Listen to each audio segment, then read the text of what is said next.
ఒకటి మాత్రం తెలుసుకోండి, మగవాడి చెడితే ఎవరు లెక్క చేయరు, కానీ ఆడపిల్ల చెడితే ఊరంతా చెప్పుకుంటారు. ఏంటిది తెరిచారని అబద్ధం వేస్తున్నావు? చెయ్యి పట్టుకున్నట్టే మన పెళ్ళైనట్టు కంపెనీ పిల్లలు కన్నట్టు అన్ని ఒకటి కల్లేనా? చెప్పు, ఇలా చూడు, ఇలా చూడు. నువ్వు కలవడానికి నేను ఎలా బాధ్యుడు చెప్పు? నన్ను అడగకుండా నువ్వు ఎలా బిడ్డలు కలిసావు? ఈశ్వర, ఏడుకొండల వాడా. ఆగు ఆగు, ఎలుకల ముందు విషం వద్దు. ఏం లేదు, వదులు. ఎందుకు ఏడుస్తున్నట్టు ఇప్పుడు నువ్వు? ఎందుకు ఏడుస్తున్నట్టు? నాకంటే ఎవరన్నారు?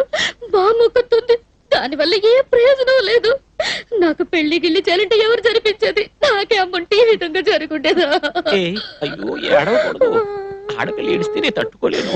మా ఇంట్లో నాకు అమ్మ లేదు, అక్క లేదు, చెల్లి లేదు, ఎవరూ లేరు, ఆడవాళ్లే లేరు. నాకు తెలిసిన వాళ్ళంతా నాన్న, వంటిల్లు, పొగ, ఆ పొట్టి వెధవ, ఇప్పుడు పచారీ కొట్టు, అంతే.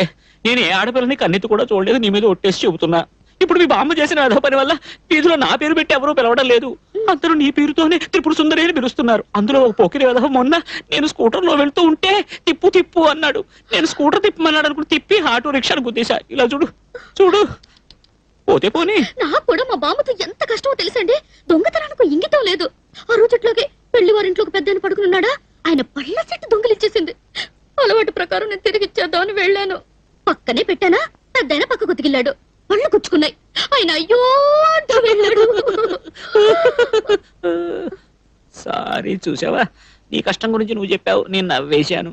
నాకు ఆ రోజు ఎంతో ఏడుపు వచ్చేసింది, కానీ ఇప్పుడు నవ్వు వస్తుంది. ఏమిటిది?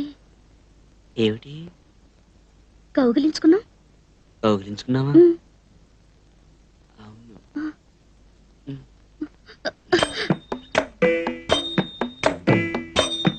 కావాలని చేయలేదు, మాటల్లో పడి తెలియదా? నేను వస్తాను. అయ్యో, అదేమిటి? వాకిలు అనుకుని బీరువా తెరిచా. బామ్మ కూడా ఇలాగే బీరువా తెరిచి సర్ర